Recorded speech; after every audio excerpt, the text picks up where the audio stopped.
të flasim për zhvillimet e fundit politike në mbylljet e kësaj jave, por edhe në fillim të javës që vjen me avokatin e njohur Zaçe Islami, mikun e emisionit tonë. Avokat, përshëndetje dhe faleminderit shumë. Përshëndetje dhe faleminderit për ftesën dhe unë juve. Avokat, më lejoni që ta nis me një video, një intervistë tuajën në shumë vite më parë, në mos gaboj të Channel One me Patrik Sadikajn, ku ju bëni një analizë të thellë diagnostikim të problemeve të drejtësisë asaj kohe edhe të pronave të fshehjes nga gjyqtarët dhe të gjithëve të tjerëve të përfshirë që rezulton aktuale sikur ta keni thënë sot. Pra asgjë nuk ka ndryshuar. Faleminderit. Një korrigjim të vogël, intervista është dhënë tek kanali Ora News në 21 korrik 2016. Po sapo ishte miratuar reforma. Dhe fatmirësisht këtu kam dalë profet. Pse profet? Sepse kam parashikuar atë që po ndodh tani. Dhe kam thënë ato gjëra që po ndodhin tani. Unë ju faleminderit juve që sollët në bisedë atë intervistë. Unë e dija atë gjalpin që do nxjerrte ky qumësht që atëre, sepse dija kush e gatuan, kush janë autorët dhe ekzekutorët. Dhe fakti është që koha më vërtetoi katërcifrisht. Nuk kemi drejtësi, kemi krim në drejtësi, mbretëron krimi në drejtësi, i komandon dhe i urdhëron dhe i vendos krimi gjyqtarët dhe prokurorët. Kemi dhe kolegë të mi të bashkëpunëtorë të krimit që janë në sekser dhe që janë që kështu ndërmjetësa midis qytetarit dhe prokurorit apo qytetarit dhe gjyqtarit. Pra, drejtësia është me kancer.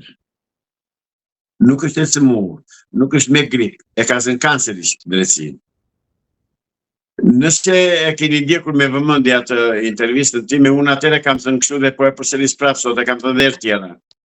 Nëse duan të ketë drejtësi, madje dëgjova atje dhe atë ish deputetin e Shkodrës më bëri përshtypje dhe e vlerësova shumë që tha kam kërkuar rivendosjen e nendit 350 kodit penal. Që do të thotë, zotëri gjyqtari që jep një vendim të gabuar, të kundërligjshëm mbi të gjitha, të kundërligjshëm, të përgjigjet penalisht dhe materialisht. Ndryshe s'ka drejtësi. Kjo gjë nuk bëhet, dhe këtë gjë e hoqën në 350, e hoqë Edi Rama, sepse do që t'i ketë killera në dorë të tij, gjyqtarët që të mos thonë asgjë. Prandaj them që s'ka drejtësi, prandaj them që drejtësia lëngon. Dhe drejtësinë e ka penalizuar, e ka dënuar me vdekje Edi Rama. Personalisht, jo me historira, jo me thashë themi, po personalisht e ka dënuar Edi Rama. Sepse e ka kthyer në kobure në dorë të tij. Jemi në një situatë që ka ndodhur një krim shumë i rëndë. Është vrarë gjyqtari në sallën e... Edhe u harrua avokat 3 ditë, çudia më e madhe, për fat keq si ngjarje u harrua, zën ngjarjen, pat një 2 episode tjera, po na gjykat që u kërcënua roja që do ta mësoshte ti, ju duheni vrarë gjithë, në Vlorë pat një incident tjetër, por kjo ngjarje as masa konkrete për gjyqtarët e tjerë përveç atyre të Spakut, prokurorisë së gjykatës, nuk kemi parë, vetëm mbledhje kemi parë dhe deri tani asgjë. As mos prit të shikosh. Dhe si që keni vënë re dhe si që theksuat dhe ju tani nderuar gazetar, Edi Rama nuk guxon t'i dalë opinionit publik përballë. Dhe Edi Rama nuk pranon t'i bëjnë pyetje. Po është burr. Dhe burrshteti si që pretendon ai burrshteti, të dalë dhe t'i bëjnë pyetjet në atë përgjigje. Për ç'ke kjo reformë, nga se u diktua, cili që objektivi dhe cili që rezultati. Dhe çfarë do bëhet nesër. Asnjë gjë nga këto i nderuar gazetarë.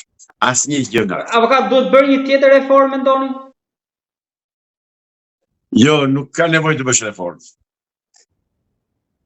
Nevoja që ka nevoja drejtësi sot është që kjo trup gjyqësore që funksionon në Shqipëri të largohet nga sistemi drejtësisht 100%, totalisht të gjithë. Po kush ta zëvendësoj, ti marrim tuaj, të fusim kë?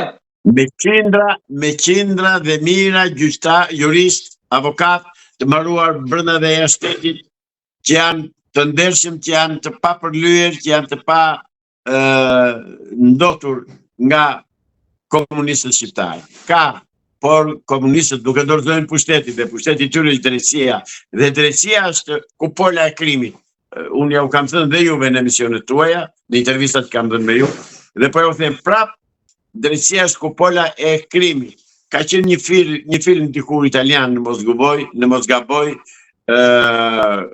vrasje në pallatin e drejtësisë se kishte, nuk e di se më kujtohet mirë emri, titulli origjinal. Korrupsion në pallatin e drejtësisë, film italian. Pra, këtu nuk duhet ta zini në gojë më fjalën, dy fjalë mos i zini më në gojë. Opozit dhe drejtësi, se që të dyja nuk ekzistojnë. Për të dyja u kallan të drejtë edhe një doktoresh e njohur që unë emri nuk po ja përmend, më tha që t'ju përcjell falënderimet e saj dhe më tha pyeta avokatin, tha, "Ore, si s'bën dy shqiptar bashkë?" Po dëgjoj, ka thënë në mos gaboj ose i madhi patë djegj fishta, ose ish arqipeshkofi i Shqipërisë Fanoli. Më kollaj mund të mbledhësh një thes me pleshta se sa dy shqiptarë, 3 shqiptarë bashkë. Ne jemi e keq, nuk e kuptojnë shqiptarët që duke mos unifikuar me njëri tjetrin i shkel kollaj ky përbindësi, ky krye kriminali që quhet Edi Rama. Bashkë me kriminali tjetër të PD-s, edhe bashkë me gjithë suitin e kriminalëve që mbajnë rreth e rrotull. Ne duhet të bëhemi se s'bën bashkë zotëri. Ne duhet të bëhemi bashkë të gjithë. Ne duhet të grumbullohemi rreth atyre që thonë të vërtetën. Dhe të vinë gjyqtar ose prokuror kush të dojë.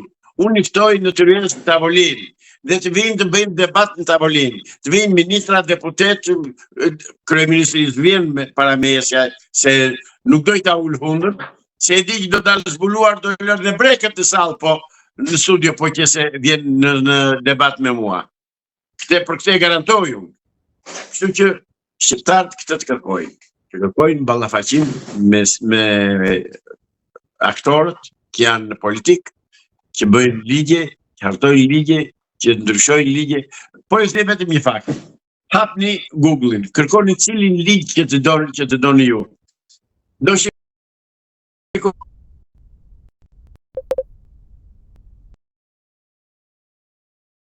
i ndryshuar, të tëra ligjit janë ndryshuara.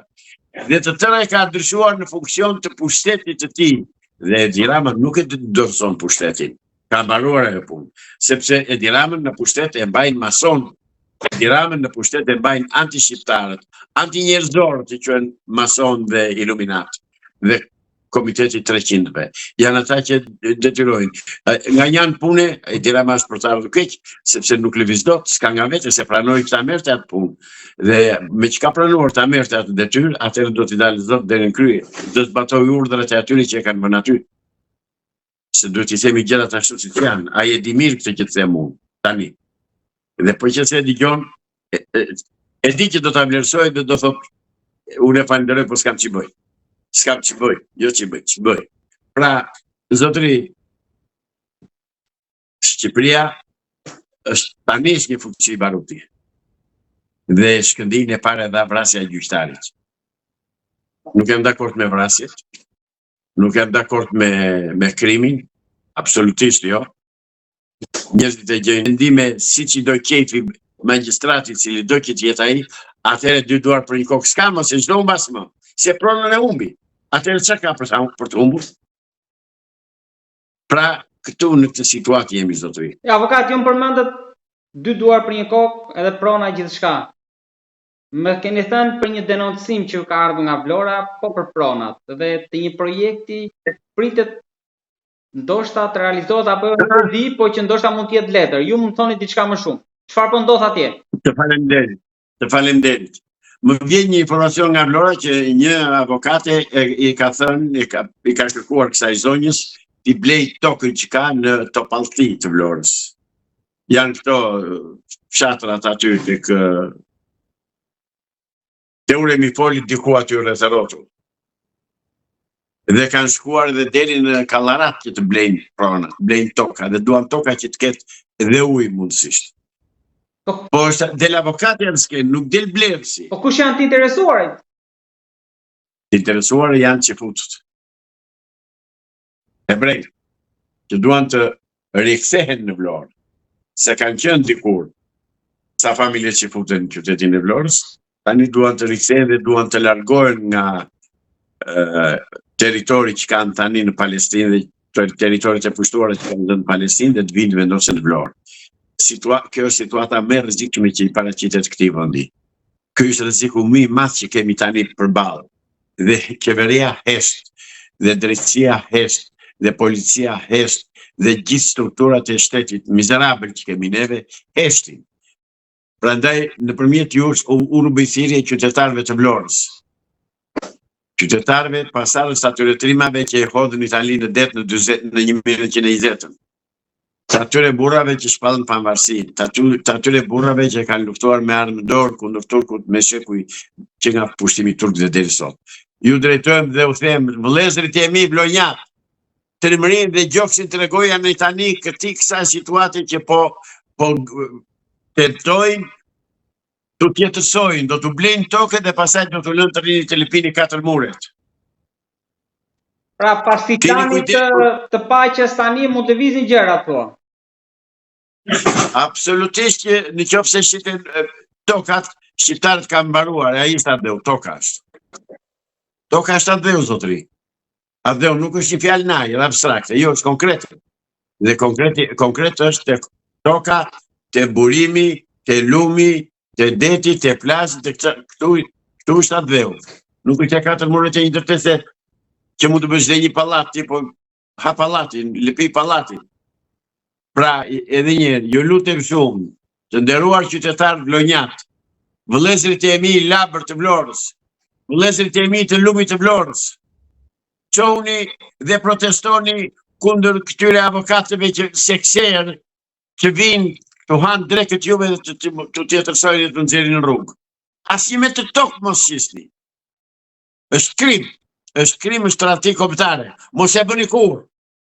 Avokat, më lejo t'ju pyes edhe për një çështje të fundit. Një qytetar nga Puka më shkruan që pse qeveria shqiptare nuk ka asnjë reagim nga përfaqësuesit e saj, qeverisë apo të mazhorancës, për rastin e Pilinçit, që ju keni pas replika të shumta ditë e fundit me të, ku jeni përgjigjur akuzave që ai ka bërë.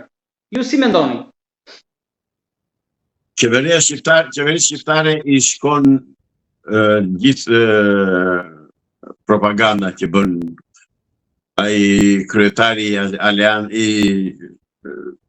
Partisë Shpresë Demokrate, e gjithë retorika e tij është në funksion të pushtetit, është në mbrojtje të komunistëve shqiptarë. Po të vini re, s'ka folur kurrë kundër Enver Hoxhës, s'ka folur kurrë kundër krimeve të komunizmit, nuk ka folur kurrë kundër kriminalëve komunistë, asnjëherë. Veç asaj nuk ka asnjë të djathtë të përdjekur politik në partinë e tij.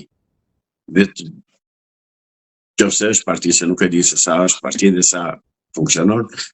Dhe veç kësaj, ai ka bërë një gjë tjetër që nuk i shkon as për moshën, as për vendin që pretendon se ban. Më ka quajtur mua antar të Partisë Socialiste. Më ka quajtur spion të sigurimit shtetit të bën 2. Më ka thënë që mua shtëpinë këtu ku jam sot më ka dhënë Ministria e Brendshme u bën 3. Më ka thënë kam qenë radist i Enverit u bën 4. Të 4 këto janë gënjeshtra. Nuk i shkojnë për moshën dhe për çka pretendon. Avokat, po pse ndryshon mendim sepse ju më keni dërguar dhe një dokument ku ai ju emëron këshilltar. Tani si këshilltari nuk e dinte ai, po sikur në gjykimin e tij këto të ishin të vërteta, pse tani dolën këto? Tani u bëri keq. Kjo tregon seriozitetin e atyre që thotë. dhe të regon dhe seriositetin e ti personal, sa serios është dhe sa i sakt është në ato që thotë. Zotëri, unë e kam sqaruar 1-2 intervistat të tjera dhe po ju them që unë u bëra i lik në thojza, sepse nuk kontribuova me para për Partinë Shpresa Demokrate, sepse kërkova nëpërmjet një interviste në televizionin A2 që të kërkova përgjigje kur do bëheshin arrestimet, sepse për ditë po themi arrestime s'ka. Për këto gjëra, zotërin e acaruan, i prishën punë. Avokat, për Partinë Financim? Po, këta në Amerikë, sa partitë që financon popull, këta nuk i financon shteti. I tha zotërin, nuk kam asnjë mundësi ekonomike që ta bëj një gjë të tillë. Dhe unë e mbylla me aq atëherë, nuk e dita që kjo ishte uvulos largimi nga ajo parti. E falenderoj që më ka larguar, falenderoj që më ka hequr atë të drejtën, që më ka dhënë vetë. E falenderoj, sinqerisht e falenderoj, sepse fundin e asaj partie unë e shoh ndryshe. Dhe e quaj shpëtim timin nga ata thoj. Fundin e asaj partie, por fillimi i Shqipërisë kur do jetë avokat, ashtu sikur e doni ju, për ta mbyllur me këtë. Kur të ngrihen shqiptarët dhe të dalin zot vendit. Kur të dëgjojnë ato që them unë, të dëgjojnë të vënë mirë në vesh, edhe në mend kokës, dhe të mos zemërohen me mua sepse kritikoj emigrantët që ja kanë lënë tokën dhe atdheun dhe pronën ua kanë lënë komunistëve dhe patronazistëve të Edi Ramës. Por të vinë të dalin zot vendit, të vinë të mbrojnë prindrit. Se nuk e thash kot atë, e thash atë fjalë atëherë, dhe unë nuk e qpresje nga ato që kam thënë, sepse u gjet burri 70 e sa vjeç, u gjet i vdekur mbas 6 muajsh. Skandal të tillë bën baki. E ai kishte fëmijë jashtë shtetit. Dhe në jashtë shtetit akoma. Pavarësisht se si ka pasur problemet e tij të brendshme, se nuk i hyj asaj, më takon mua. Por ai që një njeri, ai kishte ata fëmijët janë pjesë e trupit të tij. Dhe nuk duhet ta lini të vdiste në shtëpi si një qenë në rrugës. Pra avokat, nuk duhet bëhemi bashkë vetëm kur fiton kombëtarja si mbrëm, por gjithmonë. I pëmbrëm të fitoj kombëtarja. Pra pas ka shqiptarë që të dalin. Pra pas ka burra dhe djemë që të dalin. Se kisha lënë për më në fund atë po masonin bisedë, faleminderit. Ku janë ata që dolin mbrëm për sportin dhe shumë mirë bën? Dhe unë jam ndjerë me të vërtet, edhe pse jam i persekutuar nga ky pushtet, dhe nga gjithë pushtetet sot e 80 vjet në Shqipëri, po prap jam ndjerë shumë krenar, shumë i gëzuar që u amenderosëm me ndjerë me thënë në shtëpinë e tyre sërbëve. Ajo është një fitore politike, jo sportive. Për mua është fitore politike. Për mua, shqiptarët, futbollistët shqiptarë, i thanë botës, ne jemi shqiptarë, nuk jemi hiç. Atëherë ashtu të ngrihen. Dhe të përmbysin këtë pushtash. Kurvash e kurvarësh. Sepse nuk është pushtet për shqiptarët. Është një pushtet që na ka shitur, na ka tradhtuar, po na shet ditë për ditë, po lejon shitblerjen e tokave të huajve. Duhet të ketë një në kushtetutë që të mos shitet tokat huajve dhe më duket se është, se sërita hap prap në e pare. Atëherë ky i shkel të tëra, për kështë s'ka ligj, s'ka kushtetutë, s'ka shtet. A lërë pasaj ai Drek Bëri, president. Hapi tjetër, cili do t'jetë që do ndërmerrni në këtë replikë që ju po bëni me Bilinçin? Do mbetet vetëm kuadrin e replikave? Duke qenë se ai zotëria më ka akuzuar se qenë ka antari Partisë Socialiste, 1, që pas kam punuar në Ministrinë e Brendshme 2, që më ka dhënë shtëpi Ministri e Brendshme 3, që jam radisti i Ministrisë Brendshme 4, pra më ka lidhur komplet me Ministrinë e Brendshme për të më quajtur, për të ulur vlerat e mia si antikomuniste dhe si idiot i mirëfillt. Unë kërkoj nga strukturat e shtetit shqiptar zyrtarisht nëpërmjet videos tuaj. E para, nga Partia Socialiste dhe deklaroj kam qenë ndonjëherë antar i Partisë Socialiste apo jo. 1. Nga Partia Demokratike kam qenë ndonjëherë antar i Partisë Demokratike i regjistruar si antar. 2. a kam marrë shtëpi a kam punuar në Ministrinë e Brendshme, u bën 3, kërkoj nga Ministria e Brendshme këtë. A kam marrë shtëpi nga Ministria e Brendshme, u bën 4, dhe a kam qenë radist i Ministrisë së Brendshme, u bën 5. Këto gjëra e dua që t'i regjistroj. A e di që nuk do të përgjigjet këtyre që them unë, sepse do dalë zbuluar, kuptohet. Po shpresoj dhe të përgjigjet. Ai, ndërsa strukturave të shtetit po të gjëra kërkoj janë detyruar të më japin këto përgjigje, të më lajnë fytyrën time, të heqin këtë balë që hedhin njerëz të sëmurë psikikisht. Ka i desha të thosha lidhur me e përjashtoni një betejë ligjore? Jo, nuk e përjashtoj, po s'kam që bëj se ai shtetet amerikan, nuk e ashtu dot. Se denocoj dot këtu.